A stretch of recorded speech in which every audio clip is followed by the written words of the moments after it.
Hello friends, स्वागत है आपका हमारे YouTube channel Amiksha study centre में।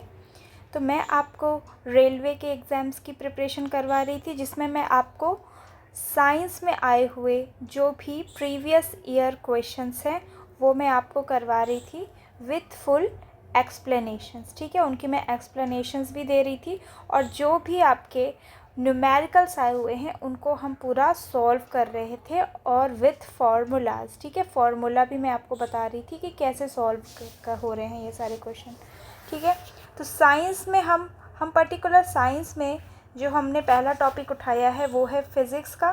ठीक है, फ़िज़िक्स में हम यूनिट्स एंड मेजरमेंट वाला टॉपिक कंप्लीट कर चुके थे। अभी मैंने आपको कुछ क्वेश्चंस वर्क के करवा दिए थे और पावर के भी मैंने ज़्यादा से ज़्यादा क्वेश्चन आपको जो प्रीवियस ईयर में पूछे गए हैं वो मैंने सारे क्वेश्चन आपको कवर कर दिए। ठीक है, आज इस वीडियो में हम जो देखेंगे क्वेश्चंस वो हम देखेंगे क्वेश्चन एनर्जी से। ठीक है, एनर्जी यानी कि ऊर्जा। ठीक है, ऊर्जा से जो भी आपके last year previous year questions आए हैं उनको मैं सारे एक्सप्लेन करूँगी।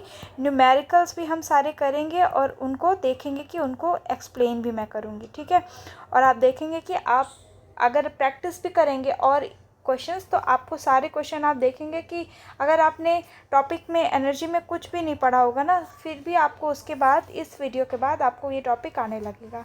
ठीक है, तो चलिए बिना देर किए हुए आज के टॉपिक को हम स्टार्ट करते हैं और क्वेश्चंस को हम एक एक करके सॉल्व करेंगे। तो देखिए, फर्स्ट क्वेश्चन आपको आपकी स्क्रीन में दिख रहा होगा। An iron ball weighing 8 kg and an aluminium ball weighing 3 kg are dropped from a height 20 meter. Which of the following quantities will they have in common at the height of 10 meter from the ground? ठीक है, यहाँ पे देखिए, आप ये मत सोचिए कि ऐसा क्वेश्चन जो है हमारे एग्ज़ाम में नहीं आएगा। देखिए, आप ये देखिए रेलवे ग्रुप डी में, जी हाँ, ग्रुप डी में भी ऐसे क्वेश्चंस पूछे हुए हैं। तो किसी भी रेलवे के एनटीपीसी, जेई, एएलपी आपके एग्ज़ाम, आप जो भी एग्ज़ाम देने आ रहे हैं ऐसे क्वेश्चन आ सकते हैं। ठीक है, हमको आयरन बॉल का मास दिया हुआ है 8 kg और एल्युमिनियम बॉल का हमको दिया हुआ है 3 kg। ठीक है, 3 किलोग्राम दिया हुआ है और 20 मीटर की ऊंचाई से गिराया जा रहा है। ठीक है, दोनों को ज़मीन से 10 मीटर की ऊंचाई पर निम्नलिखित में से कौन सी राशि उनके बीच समान होगी? ठीक है, ये हमें बताना है। तो आप देखेंगे, क्योंकि आयरन बॉल, देखिए अगर मैं आयरन बॉल का मास ले लेती हूँ m1 जो कि है हमारा 8 kg। ठीक है, और m2 मैं ले लेती हूँ यहाँ पे 3 kg। मैं क्या ले लेती हूँ, यहाँ क्वेश्चन में दिया हुआ है। ठीक है, अब आपकी गेंद को जो है वो 20 मीटर की ऊंचाई से गिराया जा रहा है ज़मीन से 10 मीटर की ऊंचाई पर, निम्नलिखित में से कौन सी राशि उनके बीच समान होगी? तो देखिए, क्योंकि हमारा m1 जो है ग्रेटर है m2 से, है ना, तो हम देखेंगे कि गतिज ऊर्जा, ठीक है, मतलब काइनेटिक एनर्जी क्या होती है, हाफ m1 v² और सेकंड क्या हो जाएगा, हाफ m2 v²। ठीक है, तो अगर m1 जो है ग्रेटर है तो यहाँ पे m1 है तो m1 इज़ ग्रेटर देन, ठीक है, half mv1 is greater than half mv2, तो ये तो गतिज ऊर्जा नहीं होगा, है ना। और पोटेंशियल एनर्जी की हम बात करें तो पोटेंशियल एनर्जी भी क्या होती है, mgh और m2gh। यहाँ पे m1gh हो जाएगा, g है एक्सेलरेशन ड्यू टू ग्रेविटी और हाइट तो दोनों की समान ही है, तो m1 की वजह से क्या हो जाएगा, ये क्वांटिटी बड़ी हो जाएगी तो पोटेंशियल एनर्जी भी नहीं होगा। संवेग हमारा क्या होता है, मास इनटू वेलोसिटी होता है, तो m1v is greater than m2v। क्यों हुआ m1v, क्योंकि m1 ऑब्वियसली ग्रेटर है। ठीक है, अब यहाँ पे जो त्वरण आता है ना, त्वरण हमारा या एक्सीलरेशन क्या है, एक्सीलरेशन ड्यू टू ग्रेविटी। ठीक है, तो ये हमारी समान होगी दोनों के ही केस में। ठीक है, तो हमारा जो बी ऑप्शन होता है ना करेक्ट हो जाएगा। ठीक है, यहाँ पे हमें भले वैल्यूज़ दिए पर हमको कुछ सॉल्व नहीं करना है, क्योंकि हमें किसी चीज़ का आंसर नहीं निकालना है, हमें बस बताना है कि कौन सी राशि समान होगी। ठीक है, तो यहाँ पे त्वरण जो है वो समान है। चलिए नेक्स्ट क्वेश्चन में आते हैं। नेक्स्ट क्वेश्चन हमसे पूछा गया है, N object of mass 15 kg is moving with a uniform velocity of 7 meter per second. What is the kinetic energy of that object. तो हमें मास दिया हुआ है 15 kg और हमें वेलोसिटी जो दी हुई है वो कितनी दी है 7 मीटर पर सेकेंड। अब हमें क्या निकालना है, हमें काइनेटिक एनर्जी निकालनी है। तो हमें काइनेटिक एनर्जी का फॉर्मूला पता होना चाहिए। तो काइनेटिक एनर्जी का क्योंकि फॉर्मूला अभी मैंने आपको नहीं बताया है तो आप समझ लीजिए kinetic energy is equals to होता है हाफ mv²। ठीक है, जहाँ की m stands for mass, v stands for velocity. ठीक है, और के से मैंने आपको काइनेटिक एनर्जी बता ही दिया। तो यहाँ हम वैल्यू रख देते हैं इस फॉर्मूले में जो कि है 1/2। m की जगह पे हम रख देते हैं 15 और v² की जगह 7 का स्क्वायर मतलब 7 × 7। ठीक है, तो ये हो जाएगा हाफ इंटू 735। ठीक है, इनका मल्टीप्लाई करने में, और ये फिर क्या हो जाएगा, ये हो जाएगा 367.5। ठीक है, एनर्जी है इसलिए हमारी यूनिट क्या हो जाएगी, जूल। तो ऑप्शन देखिए कौन सा करेक्ट है इसमें से, 367.5 जूल। तो सी ऑप्शन आपका सही हो जाता है ना। चलिए अगले क्वेश्चन पे आते हैं। Question number, if the momentum of an object is tripled then kinetic energy is. तो हमें यहाँ पे क्वेश्चन में बोला गया है कि अगर हमारा मोमेंटम या संवेग जो है 3 गुना हो जाता है तो उसकी गतिज ऊर्जा पे क्या फ़र्क पड़ेगा। तो चलिए हम सॉल्व करते हैं। देखिए, तो देखिए एक मैं आपको रिलेशन बता देती हूँ काइनेटिक एनर्जी और मोमेंटम में। तो ये होता है p²/2m। ये आता कहाँ से है, देखिए मैं आपको बता देती हूँ। Kinetic energy is equals to होता है हाफ mv²। ठीक है, अब हमको यहाँ पे क्या करना है, m और m से मल्टीप्लाई कर देना है और डिवाइड कर देना है। ठीक, तो ये mv कितना होता है, ये होता है मोमेंटम। मोमेंटम को हम किससे डिनोट करते हैं, p से। तो ये mv यानी कि p² आ गया। ठीक है, नीचे आ गया 2m। तो ये फॉर्मूला हमारा ऐसे आता है। ठीक है, तो हम देख रहे हैं कि हमारा अगर संवेग जो है यानी लीनियर मोमेंटम जो है वो 3 गुना कर दिया गया। ठीक है, तो यहाँ पे जो काइनेटिक एनर्जी 1 है, अब हमारा क्या हो जाता है, मोमेंटम 3 गुना हो जा रहा है, इसका स्क्वायर है अपॉन 2m। तो kinetic energy, new kinetic energy क्या हो गई, k डैश क्या हो गया 9p²/2m। 9p²/2m क्या था, काइनेटिक एनर्जी थी 9, जो पुरानी काइनेटिक एनर्जी वो थी। तो न्यू काइनेटिक एनर्जी क्या हो गई, या गतिज ऊर्जा क्या हो गई, 9 times the original kinetic energy. ठीक है, तो कौन सा ऑप्शन सही हो जाएगा, ऑप्शन नंबर सी, मूल मान के 9 गुना हो जाएगी। ठीक है, it will become 9 times the original value. हो गया क्वेश्चन। चलिए नेक्स्ट क्वेश्चन पे आते हैं। Dash consist of 2 types of energy. ऊर्जा के 2 प्रकार होते हैं। तो देखिए यहाँ मैं आपको एक कॉन्सेप्ट बता देती हूँ। Mechanical energy is equals to, ये सम होता है किसका, काइनेटिक एनर्जी का। ठीक है, kinetic energy and potential energy. तो देखिए कौन सा फॉर्मूला हो जाएगा आपका। अब मैकेनिकल एनर्जी को हम क्या बोलते हैं, मैकेनिकल एनर्जी को हम क्या बोलते हैं, यांत्रिक ऊर्जा। ठीक है, यांत्रिक ऊर्जा। तो कौन सा ऑप्शन सही हो जाएगा, ऑप्शन ए, दैट इज यांत्रिक या mechanical. Option A is your correct answer. Next question आइए देखते हैं। An object of 12 kg is placed at a certain height above the ground. If the potential energy of the object is 600 joule, find the height of the object with respect to the ground. आपको क्या दिया है, वस्तु का भार दिया हुआ है, कितना मास दिया हुआ है आपको 12 kg, और आपको क्या दिया हुआ है, कितनी ऊंचाई पर रखा गया है, जो एक निश्चित ऊंचाई पर रखा गया है। कितनी ऊंचाई दी है आपको, तो यहाँ पे ऊंचाई पे रखा गया है। फिर आपको यहाँ पे पोटेंशियल एनर्जी दी हुई है, कितनी दी हुई है 600 जूल, और यहाँ पे आपको जी की वैल्यू दी हुई है, that is 10 metre per second square. ठीक है, ये तो होता ही है। तो हमको यहाँ पे क्या निकालना है, if the potential, find the height of the, हाँ हमको हाइट निकालनी है। ठीक है, तो चलिए फॉर्मूला से वैल्यू रखते हैं।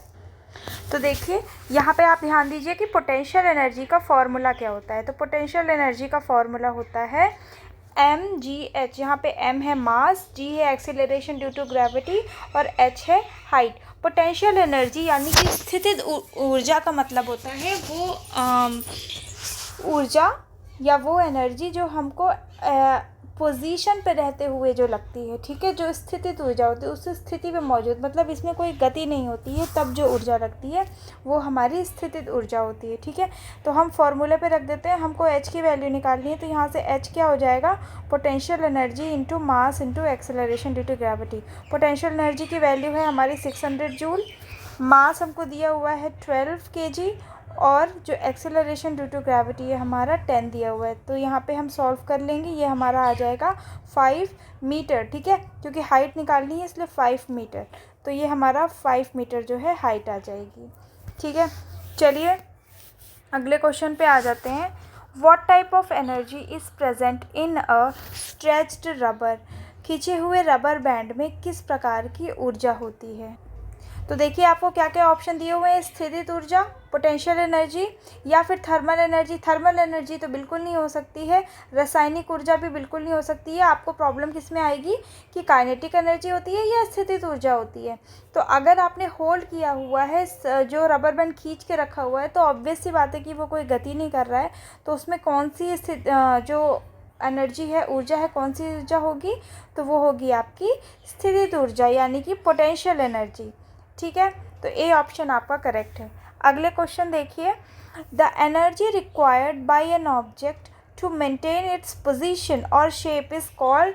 जो अपनी स्थिति या आकार बनाए रखने के लिए आवश्यक ऊर्जा होती है उसको क्या कहते हैं, तो उसको हम क्या कहते हैं, क्या हम डार्क एनर्जी कहते हैं, पोटेंशियल एनर्जी कहते हैं या फिर काइनेटिक एनर्जी कहते हैं। तो देखिए यहाँ पे ऑप्शन रिपीट हो गए हैं, तो हमारा करेक्ट आंसर क्या है, पोटेंशियल एनर्जी, जिसको हम क्या कहते हैं, स्थितिज ऊर्जा या संभावित ऊर्जा भी कहते हैं, ठीक है। तो बी ऑप्शन आपका करेक्ट हो जाता है।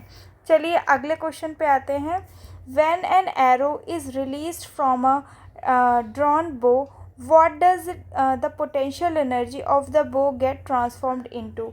जब खींचे हुए धनुष से तीर छोड़ा जाता है तो धनुष की स्थितिज ऊर्जा किस में परिवर्तित हो जाती है। देखिए ये आपका धनुष है, ठीक है। अब यहाँ से आपका तीर जो है, आपका तीर लगा हुआ है, ठीक। अब ये जो तीर है वो आपका छोड़ा गया, अभी तो इसको यहाँ से स्ट्रेच किया गया, जब इसको यहाँ से स्ट्रेच करेंगे तब ये कौन सी ऊर्जा हो जाएगी, तब ये पोटेंशियल एनर्जी होगी। लेकिन जैसे ही इसको छोड़ दिया गया तो इसमें कौन सी एनर्जी आ जाएगी, तब ये मूव करने लगेगा, तब इसमें काइनेटिक एनर्जी आ जाएगी, ठीक है, मतलब गतिज ऊर्जा। तो आपका जो करेक्ट आंसर हो जाएगा वो हो जाएगा गतिज ऊर्जा, ठीक है। Kinetic energy is your right answer. चलिए अगले प्रश्न पे आते हैं। अगला प्रश्न देखिए, the kinetic energy of an object of mass 10 kg moving with a velocity is. तो यहाँ हमको काइनेटिक एनर्जी निकालनी है, ठीक। तो हमें देखिए मास दिया हुआ है 10 kg और हमें वेलोसिटी दी हुई है 6 मीटर पर सेकेंड, ठीक है। यहाँ पे पर सेकेंड जो है छूट गया है, तो ऑब्वियसली वेलोसिटी की यूनिट मीटर पर सेकेंड होती है, तो ये हम यहाँ पे करेक्ट कर लेंगे। तो काइनेटिक एनर्जी का फॉर्मूला होता है ½ mv², तो हम फॉर्मूले में वैल्यू रख देंगे, तो यहाँ पे हो जाएगा 6 × 6, ये हो जाएगा, तो ये हो जाएगा 180 जूल। तो 180 जूल वाला ऑप्शन हमारा बी ऑप्शन करेक्ट हो जाएगा, 180 जूल्स, ठीक। चलिए नेक्स्ट क्वेश्चन देखते हैं। Mechanical energy minus kinetic energy is equals to. यांत्रिक ऊर्जा माइनस गतिज ऊर्जा। तो मैंने आपको बताया हुआ है मैकेनिकल एनर्जी का या यांत्रिक ऊर्जा का फॉर्मूला ये होता है, मैकेनिकल एनर्जी किसका सम होता है, kinetic energy plus potential energy. तो यहाँ आपको पूछा है कि mechanical energy minus kinetic energy क्या होगा, ठीक है। तो अगर हम काइनेटिक एनर्जी इधर ले आएंगे तो हमारा क्या बचेगा, पोटेंशियल एनर्जी, मतलब कि आपकी स्थितिज ऊर्जा। तो बी ऑप्शन आपका स्थितिज ऊर्जा सही हो जाएगा, that is potential energy. Next question आइए, if the velocity of an object becomes twice its initial velocity, ठीक है, जो फाइनल वेलोसिटी है आपकी वो ट्वाइस हो जाती है इनिशियल वेलोसिटी की, then kinetic energy becomes n times the initial kinetic energy. तो जो काइनेटिक एनर्जी है वो कितनी हो जाएगी, n टाइम्स हो जाएगी, ठीक, जो इनिशियल काइनेटिक एनर्जी थी। तो मैं v1m के E1 ले लेती हूँ। What is the value of n, तो हमें n की वैल्यू निकालनी है। तो चलिए मैं आपको यहाँ पे करके बताती हूँ। तो यहाँ हमारी जो काइनेटिक एनर्जी होती है यानी K1 मैं ले रही हूँ यहाँ पे, तो ये कितनी हो जाएगी, हाफ mv²।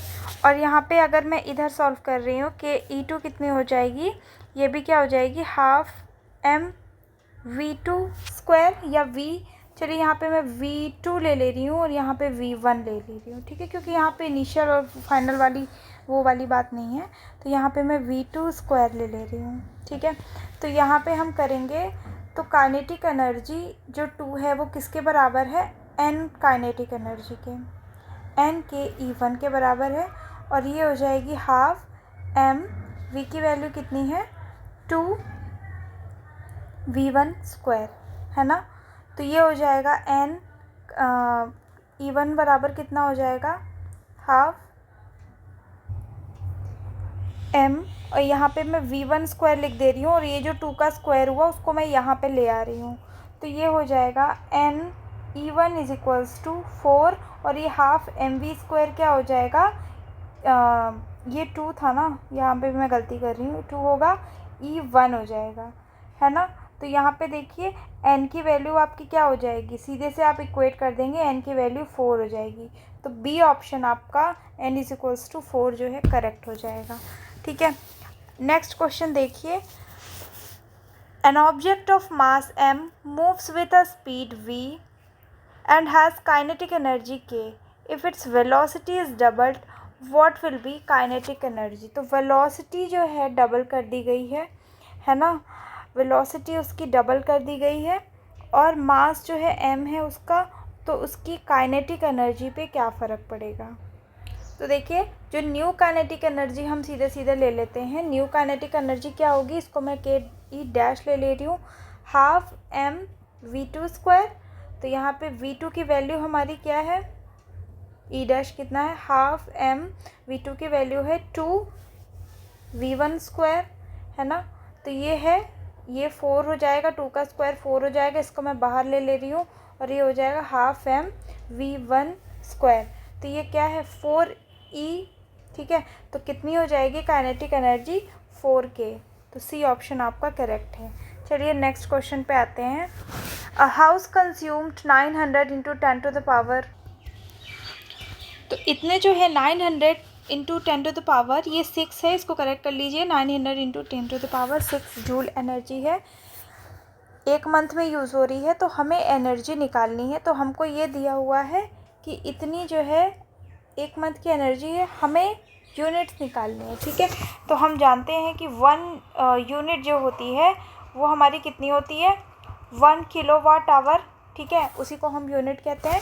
तो 1 kWh जो होता है वो कितना होता है, ये मैं आपको पहले भी बता चुकी हूँ पहले के वीडियोस में, 3.6 × 10⁻6 जूल्स, ठीक है।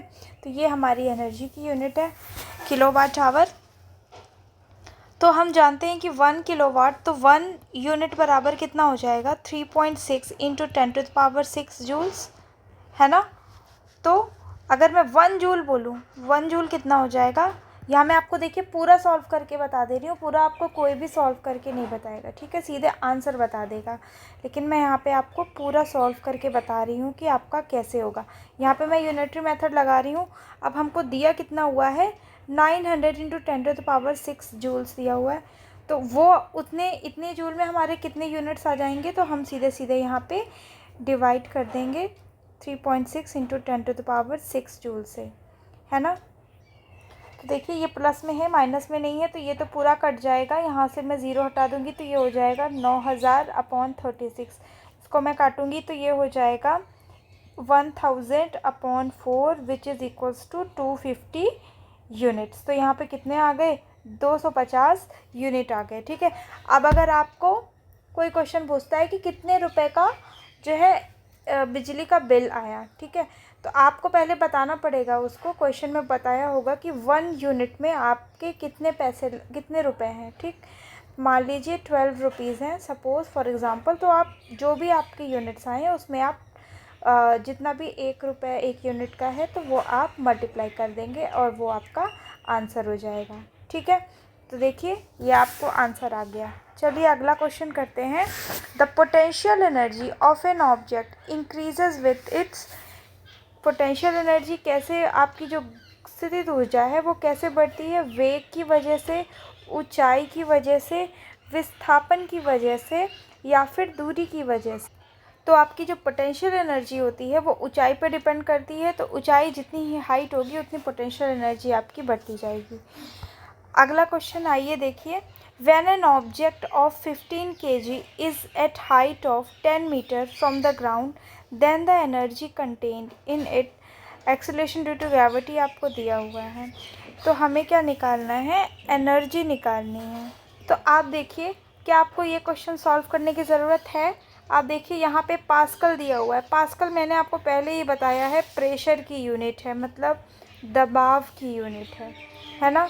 न्यूटन आपकी फोर्स की है, मतलब बल की इकाई है। न्यूटन मीटर पर सेकंड स्क्वायर जो है आपकी एक्सीलरेशन की, यानी कि त्वरण की जो है इकाई है, मतलब कि एक्सीलरेशन की है।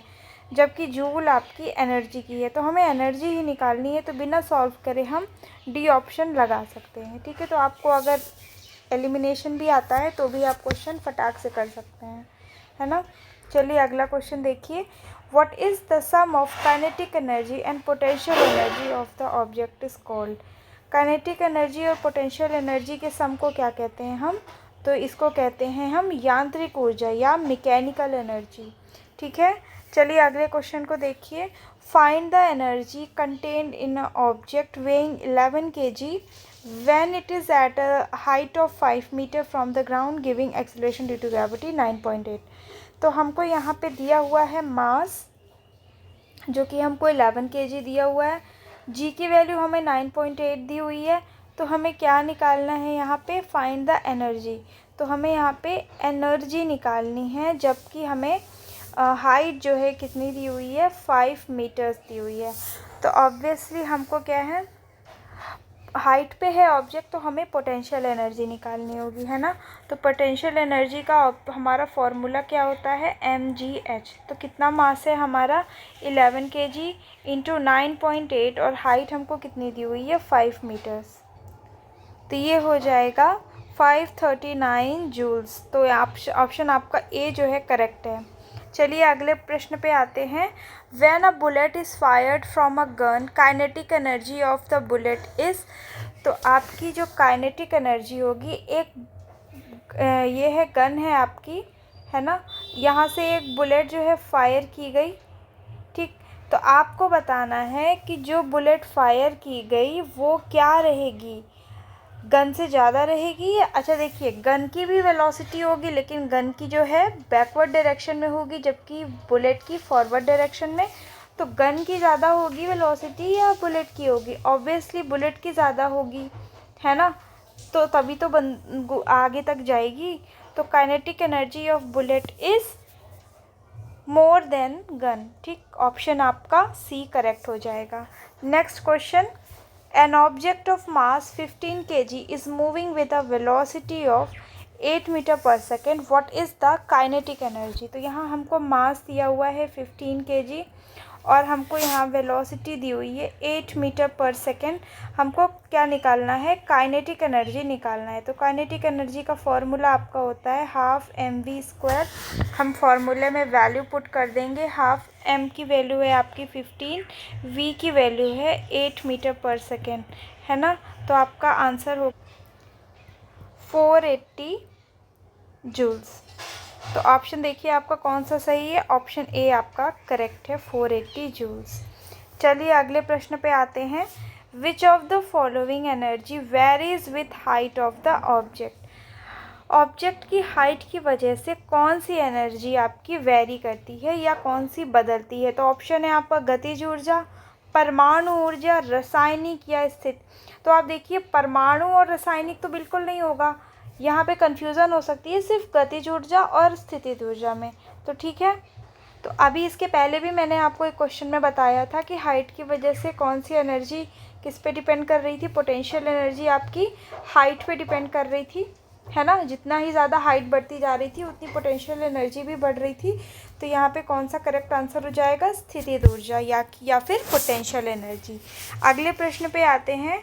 Turbines use flowing water and air for transformation, turbine परिवर्तन के लिए बहते पानी और हवा का प्रयोग करते हैं। कौन सी एनर्जी का ट्रांसफॉर्मेशन होता है? Potential energy into electrical energy, या फिर nuclear energy into electrical energy, kinetic energy into electrical energy, या फिर chemical energy into electrical energy. तो देखिए, तो हम टरबाइन से जो पानी बहता है उससे हम बनाते क्या हैं, ठीक है, किस लिए हम यूज़ करते हैं? ऑब्वियसली हम बनाते हैं इलेक्ट्रिसिटी के लिए, बिजली पैदा करने के लिए।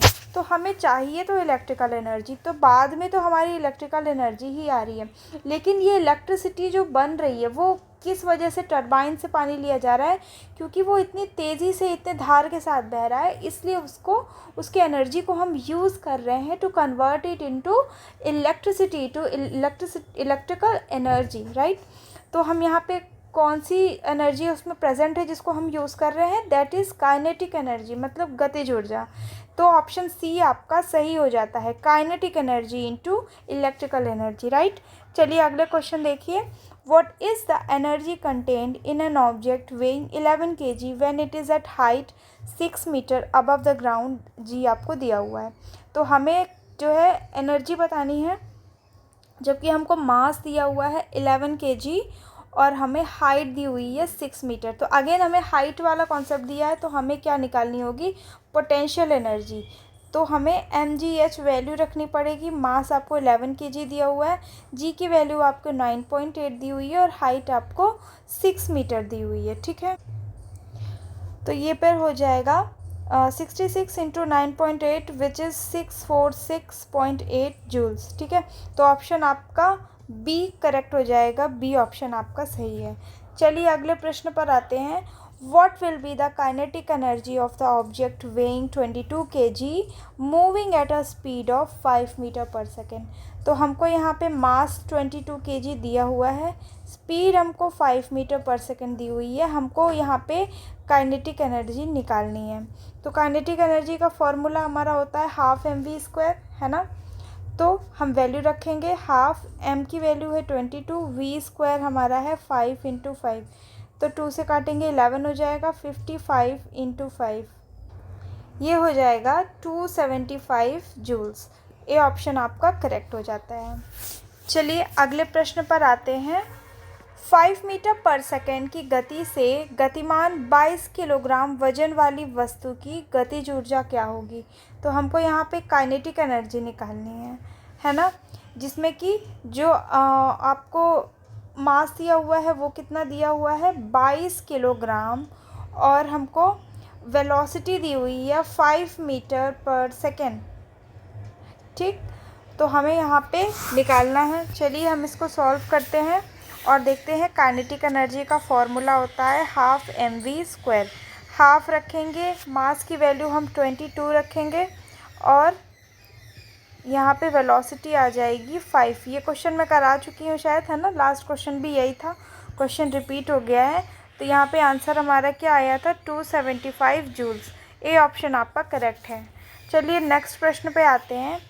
N object with a mass of 2 kg is thrown upward with a initial velocity of 20 metre per second. तो इनिशियल वेलोसिटी आपकी क्या है? 20 metre per second. What will be its kinetic energy after 2 seconds, है ना। तो यहाँ पे हमें मास दिया हुआ है 2 kg। तो हम देखिए, मैं आपको बता दूं कि जब भी कोई जो वस्तु होती है वो नीचे से ऊपर फेंकी जाती है, ठीक, तो उसकी जो इनिशियल वेलोसिटी रहती है वो तो जिस वेलोसिटी से फेंका जाएगा वो वेलोसिटी होगी, लेकिन जो उसकी फाइनल वेलोसिटी होती है वो ज़ीरो होती है, ठीक है। और हमको निकालना भी क्या है? What will B is kinetic energy after 2 seconds. हमको टाइम भी दिया हुआ है 2 सेकेंड का। 2 सेकेंड के लिए ऑब्जेक्ट जो है आपका ऊपर फेंका गया है, तो फाइनल वेलोसिटी ज़ीरो हो जाती है। जबकि अगर कोई ऑब्जेक्ट ऊपर से नीचे फेंका जाता है तो क्या होता है? उसकी इनिशियल वेलोसिटी ज़ीरो होती है, ठीक। तो हम ये जानते हैं कि काइनेटिक एनर्जी होती क्या है। काइनेटिक एनर्जी का फॉर्मूला आप देखिए, हाफ mv²। तो जब हम ये बोल ही रहे हैं कि v जो फाइनल वेलोसिटी है वो ज़ीरो है, तो यहाँ पे हाफ m की, फिर चाहे जो भी वैल्यू हो, लेकिन हम 0 से मल्टीप्लाई कर देंगे तो काइनेटिक एनर्जी हमारी क्या आ जाएगी, 0 आ जाएगी, है ना। तो बी ऑप्शन आपका करेक्ट हो जाता है, 0 जूल। और वैसे भी जानते हैं, देखिए यहाँ पे एक कॉन्सेप्ट आप समझ लीजिए कि कोई भी ऑब्जेक्ट जब नीचे से ऊपर भेजा जाता है तो at its height kinetic energy 0 होती है, जबकि पोटेंशियल एनर्जी क्या होती है, मैक्सिमम। ठीक है, पहले भी मैंने आपको बताया कि जो ऊंचाई की वजह से जो एनर्जी होती है वो पोटेंशियल एनर्जी होती है, लेकिन जब ऑब्जेक्ट फेंका जाता है ना तो नीचे आपकी काइनेटिक एनर्जी जो है मैक्सिमम होगी, तभी तो आप फेंक पाएंगे ना। और जबकि स्थितिज ऊर्जा जो रहती है वो 0 रहती है, और बिल्कुल मध्य में आपकी हाफ काइनेटिक एनर्जी होती है और हाफ पोटेंशियल एनर्जी होती है। हो गया ये कॉन्सेप्ट क्लियर। चलिए अगले प्रश्न पे आते हैं। Mechanical energy is the combination of kinetic energy and, तो मैं आपको बता चुकी हूँ मैकेनिकल एनर्जी किसका कॉम्बिनेशन होता है, पोटेंशियल एनर्जी और काइनेटिक एनर्जी का। तो यहाँ पे पोटेंशियल एनर्जी, सी ऑप्शन आपका करेक्ट हो जाता है। नेक्स्ट प्रश्न पे आइए। 2 steel balls of mass 5 kg and 10 kg has same kinetic energy if possible, which will move faster। तो आपको 2 बॉल दी हुई हैं जिसमें कि m1 आपका कितना है 5 kg और m2 कितना है 10 kg। उनकी काइनेटिक एनर्जी दोनों की सेम है। Kinetic energy 1 is equals to kinetic energy 2। आपको बताना है कि दोनों में से कौन फास्ट मूव करेगा। तो चलिए यहाँ पे काइनेटिक एनर्जी कितनी हो जाएगी, half m1 v1 square is equals to half m2 v2 square. यही तो हमें गिवन है, हम क्या रख देते हैं, वैल्यूज़ रख देते हैं। तो उसके पहले हम हाफ हाफ कैंसिल कर देते हैं। m की वैल्यू है 5 v1 square is equals to 10 v2 square, है ना। तो यहाँ पे हम कर देते हैं v1 v2 को एक साइड ले आते हैं, तो v1 square upon v2 square की वैल्यू कितनी हो जाएगी, 10/5 दैट इज़ 2। ठीक, तो यहाँ पे v1 is equals to 2, v1 square is equals to 2v2 हो जाएगा। तो इसका मतलब क्या है कि v1 ज़्यादा है, तभी तो v1 की वैल्यू डबल है v2 से। तो मतलब जिसकी 5, तो v1 हमने किसका लिया था, जिसका मास 5 kg था। तो यहाँ पे क्या हो जाएगा, 5 किलोग्राम वाली गेंद तेज़ चल रही है, सॉरी ये नहीं, B option, the 5 kg ball is moving fast. तो देखा आपने कैसे हमने सॉल्व किया, ये आपके क्वेश्चन ALP और टेक्नीशियन के एग्ज़ाम में आया हुआ है। अगला प्रश्न देखिए, in which of the following notable activities is potential energy converted into kinetic energy. ये हम आपको एक्टिविटीज़ दी हुई हैं, आपको बताना है कि इनमें से किसमें पोटेंशियल एनर्जी आपकी चेंज हो रही है काइनेटिक एनर्जी में। तो देखिए, explosion of fire crackers, switching on a torch, switching of a torch, swinging of a pendulum.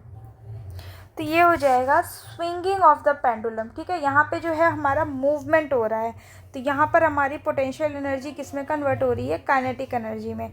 जबकि टॉर्च जो चालू करना, ये क्या है, टॉर्च हम चालू कर रहे हैं, तो यहाँ पे हम क्या कर रहे हैं, यहाँ पे हम केमिकल एनर्जी को कन्वर्ट कर रहे हैं किस में, लाइट एनर्जी में। ठीक है, लाइट एनर्जी में। पटाखे का विस्फोट हमारा क्या है, केमिकल एनर्जी को हम कन्वर्ट कर रहे हैं किस में, साउंड एनर्जी में, है ना। तो जो पेंडुलम का झूलना है, स्विंगिंग ऑफ पेंडुलम, हमारा पोटेंशियल एनर्जी काइनेटिक एनर्जी में। तो डी ऑप्शन करेक्ट है। नेक्स्ट क्वेश्चन आइए, अ फॉलिंग कोकोनट हैज़, गिरते हुए नारियल में क्या होता है, तो जो गिर रहा है मतलब मूव कर रहा है, तो उसमें क्या होगी, गतिज ऊर्जा होगी, kinetic energy is your right answer. अगला प्रश्न देखिए, the energy possessed by an object due to change in its position or shape is called, कौन सी ऊर्जा कहेंगे उसको, गतिज ऊर्जा कहेंगे, रासायनिक, परमाणु, या फिर स्थिति। तो आपको सीधे सीधे क्वेश्चन में ही दिया हुआ है कि स्थिति या आकार में परिवर्तन, तो उसको हम क्या कहेंगे, उसको हम कहेंगे परमाणु ऊर्जा नहीं कहेंगे, उसको हम स्थितिज ऊर्जा कहेंगे, मतलब पोटेंशियल एनर्जी। ठीक है, प्रश्न में ही हमको सीधे सीधे एक तरीके से हिंट दिया हुआ है, स्थिति या आकार में परिवर्तन, तो स्थिति या आकार में परिवर्तन स्थितिज ऊर्जा। ऑलराइट, नेक्स्ट प्रश्न में आइए, on what does the kinetic energy of an moving object depend. Kinetic energy जो है किस पे डिपेंड करती है, weight and its location, mass and its location, mass and acceleration, या फिर मास एंड वेलोसिटी। तो देखिए आपको फॉर्मूला में क्या होता है, हाफ एम वी स्क्वायर होता है, हाफ एम वी स्क्वायर। तो पोटेंशियल एनर्जी किस पे निर्भर कर रही है, मास और वेलोसिटी पे ना। मतलब क्या है, डी ऑप्शन आपका करेक्ट हो जाएगा, मास एंड वेलोसिटी, द्रव्यमान और वेग। अगला प्रश्न देखिए, what is mechanical energy equals to. तो मैं आपको 3-4 बार बता चुकी आज ही के वीडियो में कि होता है kinetic energy plus potential energy. तो आपका ऑप्शन क्या हो जाएगा, option B, kinetic energy plus potential energy, मतलब गतिज ऊर्जा प्लस स्थितिज ऊर्जा। अगला प्रश्न है, when a bullet is fired from a gun potential energy is converted into. अब यहाँ आपकी ये है बुलेट रही आपकी, यहाँ से आपकी क्या एक जो गन है ये बुलेट फायर की गई, ठीक है। तो ये पहले क्या थी, इसकी potential energy which is converted into kinetic energy. तो ए ऑप्शन आपका करेक्ट हो जाता है। अगला प्रश्न देखिए, what does the raised hammer have. आपका जो हैमर है उसको उठाया गया, तो उसमें कौन सी एनर्जी होगी, काइनेटिक, मैकेनिकल, मस्कुलर, या फिर पोटेंशियल एनर्जी। तो उसमें हो जाएगी आपकी स्थितिज ऊर्जा, यानी कि potential energy is your right answer. अगला प्रश्न है आपका, energy possessed by an object due to its position और कॉन्फ़िगरेशन। तो स्थिति पे मौजूद जो एनर्जी होती है उसको हम क्या कहते हैं। तो बहुत ही आसान सा देखिए आपको प्रश्न पूछ लिया गया है एलपीओ टेक्नीशियन में, तो उसको हम क्या कहते हैं, स्थितिज ऊर्जा, यानी कि पोटेंशियल एनर्जी। ऑलराइट, अगला प्रश्न पे देखिए, the kinetic energy of an object becomes 256 times of its initial value, the new linear momentum will be. तो हमारा जो काइनेटिक एनर्जी है वो कितना हो जा रहा है, K2 is equals to 256 times क्या है, इनिशियल काइनेटिक एनर्जी, है ना। तो हमको बताना है कि हमारा लीनियर मोमेंटम कितना हो जाएगा। तो हम वैल्यूज़ रख देते हैं पहले, तो हाफ m1 यहाँ पे m2 है ना, m2v2 square is equals to half m1v1 square. Half से हाफ कैंसिल हो जाएगा, तो यहाँ पे मैंने 256 नहीं लिखा, एक सेकेंड, जस्ट अ मिनट।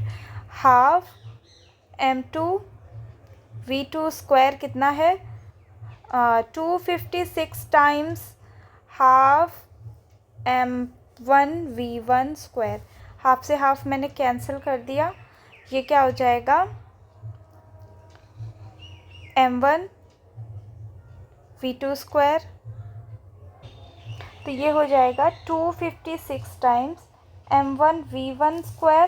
तो देखिए क्योंकि ऑब्जेक्ट जो है सेम है, बस उसकी क्या है, काइनेटिक एनर्जी बढ़ा दी गई है। तो m से m कैंसिल हो जाएगा क्योंकि इक्वल है, तो हो जाएगा यहाँ पे v2 बराबर कितना हो जाएगा, v2 इज इक्वल्स टू हो जाएगा आपका 256 v1 स्क्वायर। तो हम यहाँ पे v2 की वैल्यू निकाल लेंगे, ये 16 का स्क्वायर होता है तो ये 16 v1 हो जाएगा, ठीक है। तो v is equals to 16 v1, है ना। तो अब हमारा जो लीनियर मोमेंटम हो जाएगा वो कितना हो जाएगा, mv1। तो यहाँ पे हमारी जो न्यू मोमेंटम है p2 कितना हो जाएगा, m तो सेम है आपका, v की वैल्यू आपकी 16 v1 आई, तो यहाँ पे क्या हो जाएगा, p2 is equals to 16 p1। तो जो है 16 गुना हो जाएगा, यानी बी ऑप्शन आपका 16 टाइम्स ऑफ इनिशियल वैल्यू आपका सही आंसर हो जाएगा। अगले प्रश्न पे देखिए, a moving object inevitably gains. Moving object जो होता है वो क्या गेन कर लेता है। तो मूविंग ऑब्जेक्ट आपको मैंने पहले ही बताया हुआ है कि उसमें गतिज ऊर्जा होती है, तो काइनेटिक एनर्जी आपका करेक्ट आंसर है। अगला प्रश्न देखिए, a body falling from hills has. पहाड़ से गिर रहे पिंड में क्या होता है, गिर रहा है, ठीक है। तो उसमें क्या होगी, काइनेटिक एनर्जी होगी या पोटेंशियल एनर्जी या फ्रिक्शन फोर्स या फिर both kinetic energy and potential energy. तो क्योंकि वो ऊपर से नीचे गिर रहा है ना। तो यहाँ पे मैंने आपको बताया है कि जो हाइट पे काइनेटिक एनर्जी ज़ीरो रहती है लेकिन पोटेंशियल एनर्जी क्या रहती है, मैक्सिमम। तो वो गिर रहा है, ऑन द वे है, तो उसमें क्या रहेगी, दोनों रहेंगी, काइनेटिक एनर्जी भी और पोटेंशियल एनर्जी भी, ठीक है। तो ए आपका ए ऑप्शन करेक्ट हो जाएगा, both kinetic and potential energy. Next question है आपका, mechanical energy is energy absorbed by moving a object energy emitted during mechanical work, the sum of kinetic and potential energy of object, या फिर equals to the rate of doing work. तो ये हो जाएगा sum of kinetic and potential energy. ठीक, तो देखिए आपका कैसे आपके सारे क्वेश्चंस रिपीटेड फॉर्म में हैं और आप अलग अलग क्वेश्चन भी देख पा रहे हैं। चलिए अगला प्रश्न देखते हैं। Which of the following energy is kinetic energy? कौन सी इसमें से काइनेटिक एनर्जी है? Bullet fired from a gun, क्या ये काइनेटिक एनर्जी है? A railway engine moving in a high speed, motion of a simple pendulum, तो इसमें से कौन सा होगा? देखिए मूविंग फ्रॉम द गन, एक गन मूव कर रही है तो ये तो काइनेटिक एनर्जी होगी, है ना। और हाई स्पीड पे चल रही है इंजन, ये तो होगी ही होगी। और यहाँ पे मोशन मतलब कोई भी चीज़ अगर गति में है, ठीक है, तो उसमें गतिज ऊर्जा तो होगी ही।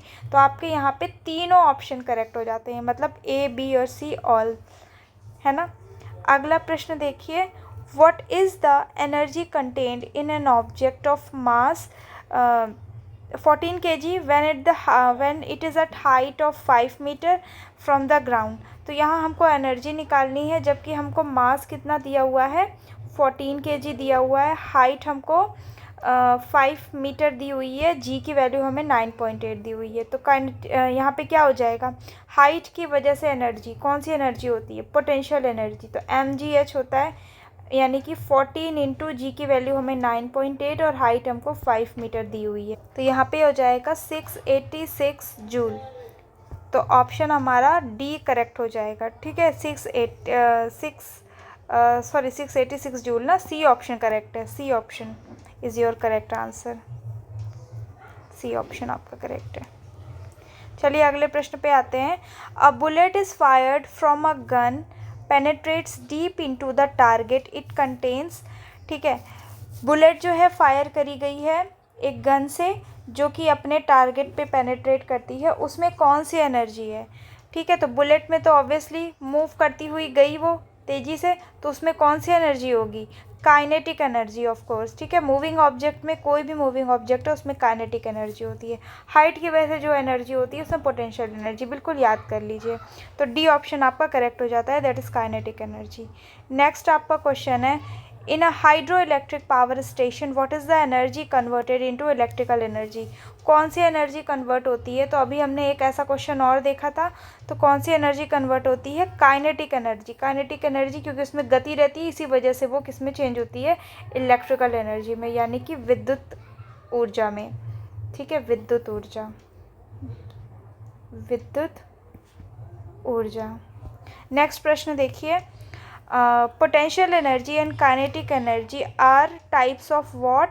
ये किस तरीके की एनर्जी हैं? ये एक मैकेनिकल एनर्जी हैं। ठीक है, मतलब कि यहाँ पे होना चाहिए यांत्रिक ऊर्जा। ठीक है, यहाँ पे थोड़ा सा प्रिंटिंग मिस्टेक है, तो यांत्रिक ऊर्जा आपका करेक्ट आंसर है। अगला प्रश्न है आपका, the sum of kinetic and potential energy of the object is called. देखिए कितने बार क्वेश्चन रिपीट हो रहे हैं और बहुत ही इजी क्वेश्चन है। क्या कहते हैं काइनेटिक एनर्जी और पोटेंशियल एनर्जी के सम को? हम यांत्रिक ऊर्जा कहते हैं या फिर मैकेनिकल एनर्जी कहते हैं। तो मैकेनिकल एनर्जी आपका करेक्ट आंसर हो जाता है, यांत्रिक ऊर्जा। आप साथ साथ नोट भी कर सकते हैं, नोट्स भी बना सकते हैं, आपके पास बहुत सारे क्वेश्चंस का कलेक्शन हो जाएगा। अगला प्रश्न देखिए। अ cube of mass 0.5 kg is moving at the speed of 2 meter per second on a smooth surface. It collides with another object of mass 1 kg and they both move together as a single object. What is the energy during the collision? आपको during the collision आपको energy बतानी है। तो ये question है आपका momentum का। ठीक है, तो हम जानते हैं लीनियर मोमेंटम जो होता है before the collision is equals to होता है आफ्टर द कोलिजन। तो जिसका फॉर्मूला क्या होता है, m1 v1 plus m2 v2 is equals to होता है, दोनों का टकराने के बाद कोलिजन हो गया तो m1 प्लस m2 और जो फाइनल वेलोसिटी आई वो। तो यहाँ पे आपका क्या हो जाएगा, देखिए आपका मास 0.5 दिया हुआ है तो 0.5 इंटू 2 मीटर पर सेकेंड दिया हुआ है तो 2 हो गया, और जो अनदर ऑब्जेक्ट है उसका क्या मास है आपका 1 है और वेलोसिटी उसकी वो रुका हुआ है तो उसकी 0 हो गई। यहाँ पर आपका m1 m2 क्या हो जाएगा 0.5 + 1 इंटू वेलोसिटी, आपको यही वेलोसिटी निकालनी है। तो 0 से मल्टीप्लाई हुआ 0 हो गया, ये 2 से मल्टीप्लाई हुआ तो ये आपका फाइनल वेलोसिटी जो है आ गई 2/3 मीटर पर सेकेंड, है ना। अब हमको यहाँ पे एनर्जी निकालनी है, एनर्जी लॉस्ट। तो एनर्जी लॉस्ट का आप एक फार्मूला लिख लीजिए, एनर्जी लॉस्ट हो जो इज इक्वल्स टू होता है चेंज इन काइनेटिक एनर्जी, ठीक है, change in kinetic energy, kinetic energy. तो काइनेटिक एनर्जी चेंज क्या हो जाएगी, half mv2² minus half mv1², है ना। तो ये हो जाएगा हाफ mv2 कितना हो जाएगा, तो मैं यहाँ पे मैं कॉमन ले रही हूँ, ठीक है, तो इजी पड़ेगा, mv2² माइनस v1², है ना। तो ये हो जाएगा हाफ, दोनों का मास हम ऐड कर देंगे, तो दोनों का मास ऐड करके हो जाएगा हमारा, तो इसमें हम वैल्यूज़ पुट कर देंगे तो ये हमारा आ जाएगा 1 - 1/3, तो इसकी वैल्यू हो जाएगी 2/3, मतलब ये हो जाएगा 0.67 जूल्स। तो इसका 0.67 जूल्स जो है सी ऑप्शन आपका करेक्ट आंसर हो जाता है। अगला प्रश्न आइए, अ कंप्रेस्ड स्प्रिंग हैज़ एनर्जी। एक कंप्रेस्ड स्प्रिंग, जब हम स्प्रिंग को जो है कंप्रेस करते हैं तो उसमें कौन सी एनर्जी होती है ना। तो इसी तरह का मैंने क्वेश्चन आपको पहले भी कराया गया था कि स्प्रिंग है उसको स्ट्रेच किया गया, है ना, उसमें भी कौन सी थी, पोटेंशियल एनर्जी। अब उसको कंप्रेस किया गया तब भी उसमें कौन सी एनर्जी रहेगी, तब भी उसमें पोटेंशियल एनर्जी ही रहेगी। तो आपका ए ऑप्शन करेक्ट हो जाता है, दैट इज स्थितिज ऊर्जा। अगला प्रश्न देखते हैं हम, kinetic energy is equal to, kinetic energy का फॉर्मूला क्या होता है, हाफ mv²। तो देखिए रेलवे और टेक्नीशियन में कितना आसान क्वेश्चन पूछा गया है। अगला प्रश्न देखिए, a car is moving in high speed, which energy does it produce. Car जो है एक आपकी वो हाई स्पीड पे चल रही है, ठीक, चल रही है, उसमें कौन सी ऊर्जा रहेगी, तो उसमें ऑब्वियसली कोई भी चीज़ चल रही है, मूव कर रही है, तो उसमें काइनेटिक एनर्जी रहेगी। तो डी ऑप्शन आपका करेक्ट है।